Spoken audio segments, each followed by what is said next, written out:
I've got this incredible bass line to teach you this week. This is Guy Pratt's bass line on Sophie Ellis-Bextor's mega hit Murder on the Dance Floor. Now this was a big hit in 2001, but it's re-entered the charts this month in the States and UK because it's been on the film Saltburn. So what I'm going to do is I'm going to show you the two parts. There's only two parts to the whole song.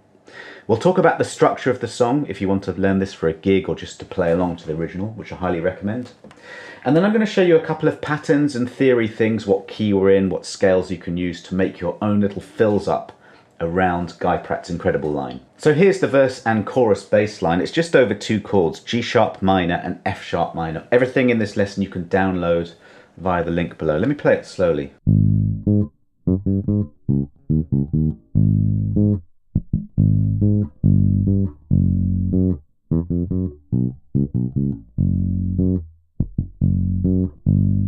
Okay, so on the G sharp first, 4th fret, we start with octaves.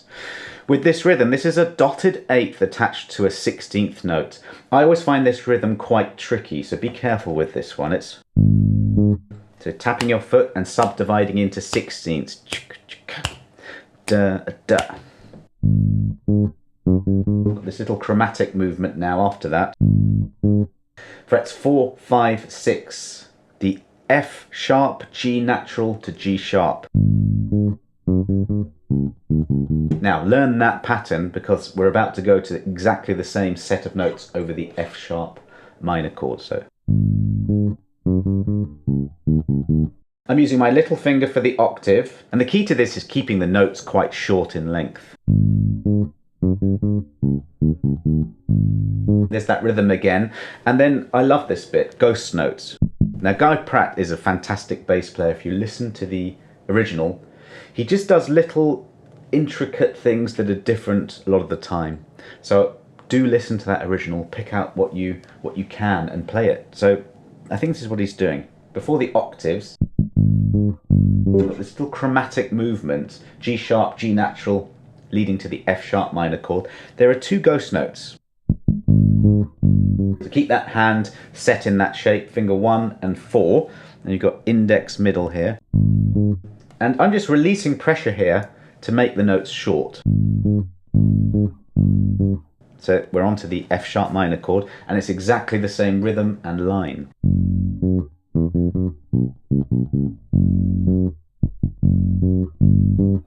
You can do those ghost notes any way you like. I'm playing them on the E.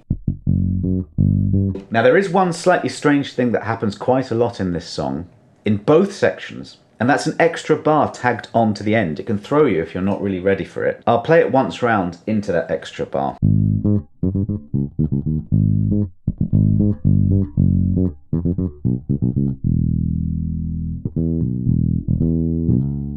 So it's a fairly standard 8-bar line with the extra 9th bar added on, extra E there.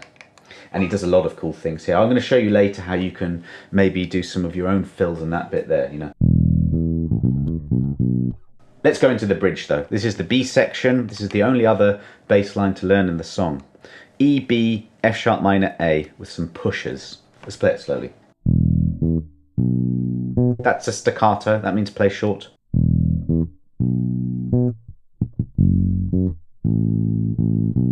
And that's how I've notated it. I actually think he does this.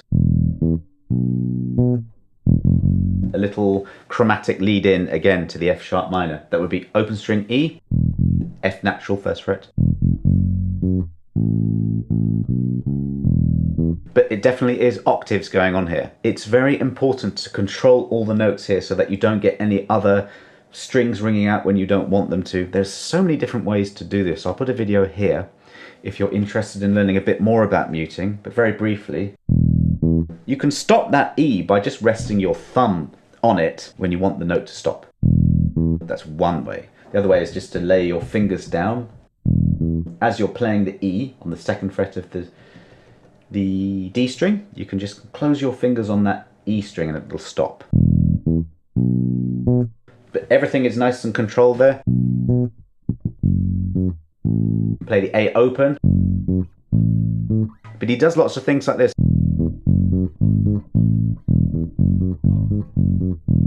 More on that later, because that's really knowing about what key you're in. But there is an extra bar of A on the end of this one as well. You really have to just listen to the original. I do have a backing track here that just cycles around the verse chorus bass line, which is the same, with the extra bar, going into the B section and just going all the way around that for 5 minutes just to practice. Here's the song structure. Again, you can download this and you'll see that sometimes there's the extra bar and sometimes there isn't. Like if you look at the chorus, there's a double chorus down here. The first time round the chorus, no extra bar. Second time round, there is an extra bar. It's just one of those things. It's just a really cool feature in this song, that extra tagged bar at the end, but something to remember if you're playing a gig with this or just playing along for fun. All of the chords, every single one of the chords in this piece of music is in the key of E. It's diatonic to the key of E major, meaning that all the chords belong to that key, they come from it. So let's look at that first bass line, the verse chorus section.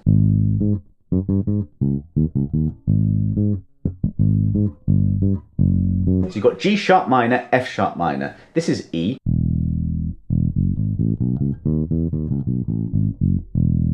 That's E major. The second note of E major is F sharp. The third note is G sharp. Now chords built on the 2 and the 3 are minor, so this fits diatonically to that. When we look at the patterns, we can see here that we have a root, there's the octave, there's a flat 7. This is just notes from a minor arpeggio.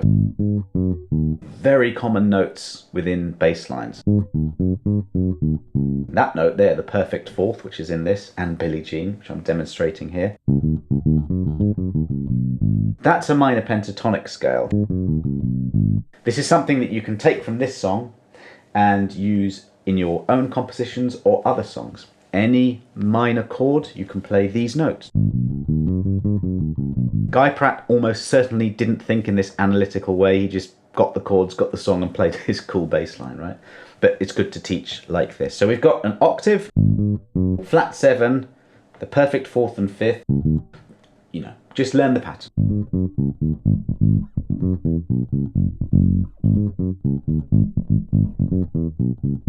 You know, see, if you make your own thing up based on this, you can very quickly see the notes that fit and work for you over minor chords. So he's just using a chromatic passing note to get from the flat 7 to the octave.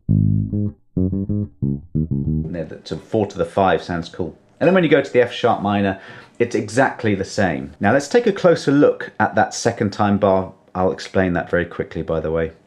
These 2 dots are repeat markings. So when you get to that thing with the 1, that's the first time bar or the first ending. When you get to the 2 dots, you repeat back to where you see the other 2 dots. And then the next time round, you've got to go to the second time bar. I'm going to do a lot more on reading music and navigating charts, by the way. So do subscribe if you're not already, if you're interested in that. I'm going to focus on that second time bar and do a fill there.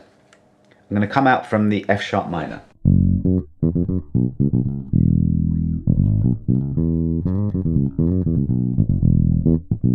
Now that's too much. I say this a lot in lessons. That's too much, but I just wanted to demonstrate something.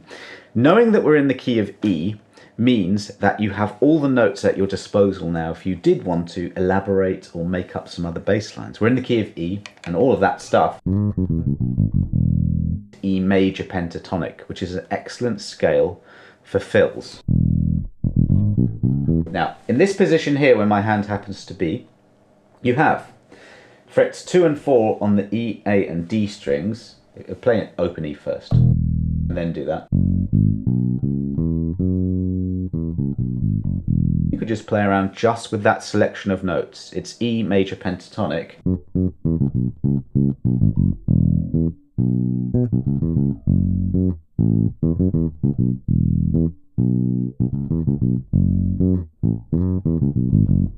Do you see what I was doing there? I just went to the bridge section. So I'm going E to B, F sharp to A, and just in between using some of these notes.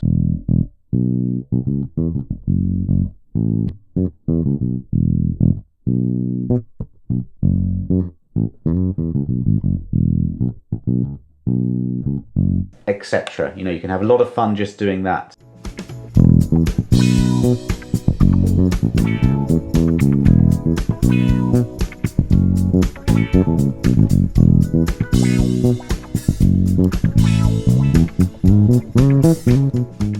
that stuff I just did there.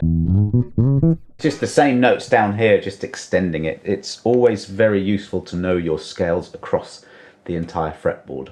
I'm going to make this a regular feature, breaking down bass lines the way I just did. And I want to do all different styles, and I also want to do songs that I've never heard of. I really want to listen to new music for me this year. So I want your suggestions. In the comments below, what song, what bass line do you want me to break down a bit like this?